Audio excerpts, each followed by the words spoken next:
Well, we're coming to you again from the jungle area where we've been camping for 6 weeks and talking about our series on communication. Very important thing. This is number 3 in the series.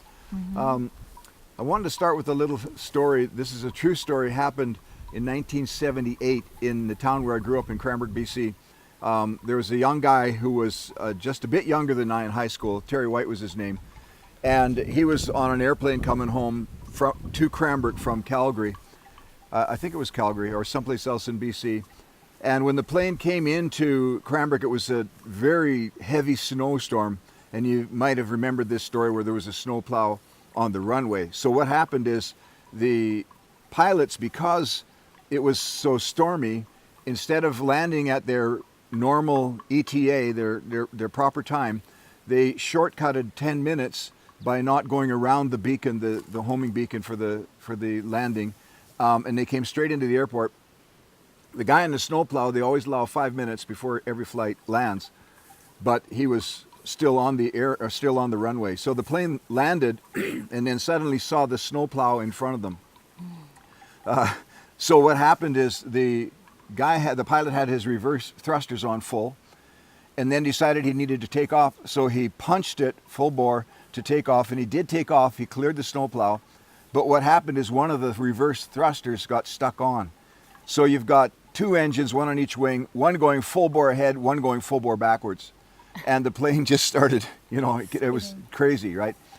And so this young guy finds himself sitting in the tail of the airplane with no airplane in front of him. And the whole thing is just spread all over. It's quite a story. There was a stewardess alive. There was 5 people that didn't die. 43 people died in the crash. Wow. What happened was that the pilots coming in were supposed to give the airport a new ETA, estimated time of arrival, but they didn't bother. They thought everything's fine, we'll just come on in, we don't need to worry about it. And they landed and 43 people died, including them.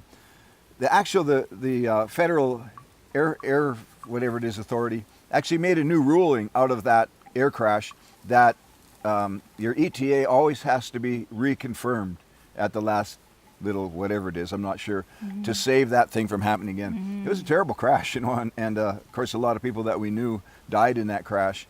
And this is a communication thing where, not all of our communication is that detrimental or that carries that level of responsibility and risk.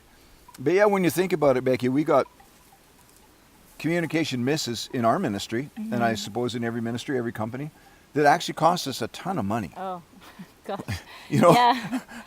I thought I told you. No, you didn't tell me. Now you got to go to Laos, Yeah. and that kind of stuff. I mean, it's cost us a ton of money. There was one year where we had a big communication mishap. Somebody misunderstood something on a government level, and it ended up costing us a lot of money. And it's hard to fix or course correct that thing that happens. And so the question that we're dealing with today in communication is, who is responsible and what does that responsibility entail? Because there's a lot of issues with understanding communication, and sometimes it's because we already have an assumption.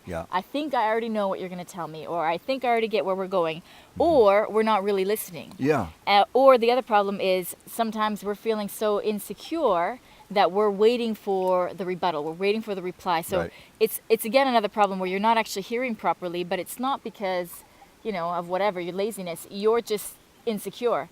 And so when you think back of some of the issues we've had, it has been that people have either assumed they understood something that they didn't get quite right, and even when you challenge them on it, they were so set in their understanding that they wouldn't even look at the possibility of maybe there is another thing that I'm missing here. And in the end, it caused us a lot of problems. So, and in fact, it comes back down to it's really hard to fix where that responsibility should have lied, because in our view, you should have told them, and in their view, I thought I knew everything was I knew. I told them what I know, but what you knew was wrong. So if you find yourself saying things like, well, I didn't know, right? If there's a problem, something comes up and you say, I didn't know, or if you say things like, well, you didn't tell me, or one of my favorites is, well, they said, you said. I get that a lot, right? Suddenly you're faced with a problem and somebody says, well, somebody told me that you said.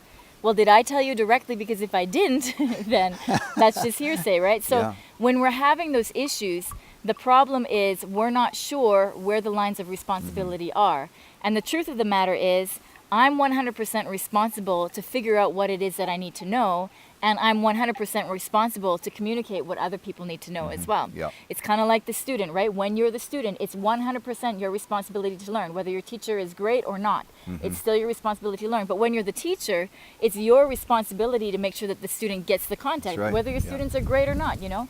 And so if we, each of us, have that understanding of, I am responsible, whatever it is that I feel like I don't know, ask. Yeah. Where I feel Yeah. like there's confusion and not clarity, ask. Yeah, that's right. Or where I feel like maybe somebody needs to know something, just say. It's better to say and assume that they don't know and say it again or Yeah. ask than to actually make an assumption and then actually create a problem because you're not being responsible with what you actually have or Yeah. don't know. Yeah, that's certainly a big one. It's quite a thing. I think, Becky, that one of the best communications I ever receive is a little message that says, noted. Yeah. Or I got that. Yes. Or don't worry about that anymore, I understood it. Yeah. And then you've got it. And I think that's probably why we do a lot of our communication in messages, text, emails, and that kind of thing, rather than verbally. Because verbal communication, there's really no follow-up. There's no paper trail. Well, our rule in the ministry is whatever you verbally tell somebody, they will 100% of the time forget. So, you know, you need to have those verbal conversations, but at the end of every conversation, you have to actually write down what was agreed upon, whose responsibility is it, what are the jobs, what are the tasks, what are the timelines. Because if we don't actually have it in writing, different people will come away with different things. Yeah. You could have had the same meeting and somebody decides, oh, I thought we were going to paint the room purple. Well, no, you said green. Well, I thought blue was the color. And you're like, I thought we were all in the same meeting together. But it's like confusion, mayhem, you know. So one of the quotes that I like from John Whitmore, he says, we all like to believe that the problem lies in other people. This is talking about communication. It gives us the feeling that we act correctly and that we ourselves do not have to change anything. Right. And this is one of the biggest things. If the communication issue is your problem, then it's outside of my control to actually change anything. But if suddenly I take full responsibility for what I need to know and what I need to communicate, then I'm responsible and I have not just an obligation, but I have an ability, an opportunity to actually change something. Yeah, that's right. And so we've got a number of things that we put in place for communicating. And part of it too is, I think, learning how different people communicate. We communicate with people in Canada, our office in Canada, our accountant, and you know, the board of directors one way, and then people around the ministry, and then people that are in the churches planting, being different places. And so I find that we've got a lot of different you know, apps running. Tools, yeah. Yeah, tools. But let's go over the main ones, the basic ones that we've so one of the agreed big on. ones that we use in our ministry is Google Calendar. And basically what that is you have every area of the ministry color-coded. You know, we've got the Bible school, we've got income-producing ministries, we've got itineraries from travel, we've got guest teachers coming and all of those things. And everything has to go on Google Calendar. And so basically, every single person, staff member, is responsible to open up Google Calendar every day and check the calendar and see what's coming up.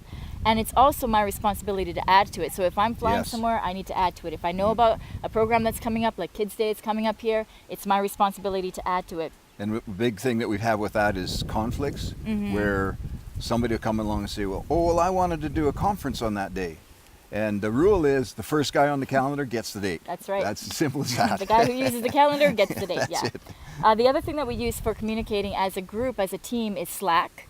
And that works really well because you have different streams that you can use. It kind of works like Messenger, and it's a free application that you can actually download, and it works with Mac or PC or whatever. But basically what it does is we can divide it into streams like VABC or into missionaries, and we can also divide it by projects, so like Summit 2019 or whatever it is, and that works really, really well for us. It does. You can add pictures, you can add anything to that, files and it you works can upload really well. there, and they stay there. And the thing I like about Slack too, well, one of our rules is no emojis, jokes, fiddling around. Yeah. Let's just keep it all business because otherwise it gets cluttered. Sometimes Messenger can get annoying like that, right? Oh, like yeah, you it's say, crazy, yeah. let's have a party on Friday, and then there's 15 stickers, and then the person who comes 20 minutes later doesn't know what they're, thumbs upping That's about. true. So the other thing that we use is staff meeting. We have a weekly staff meeting, and the first part of staff meeting is a teaching by you, where you actually communicate vision and purpose to keep us on focus.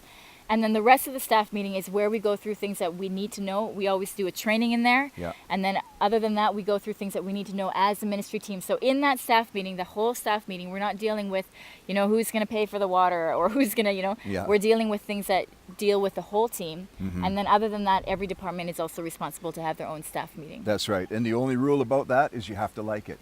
Yeah. You have to enjoy staff. And it is enjoyable. I mean, it's great, really. It is. Yeah. And we keep it within an hour as well. So Yeah. there's a lot of tools that you can use, but basically the bottom line that we're trying to communicate today, our communication to you, is that it's your responsibility. What you don't know, it's your responsibility to find out. And what you do know, it's your responsibility to communicate. That's it. And I just wanted to end by saying everybody's got a water buffalo.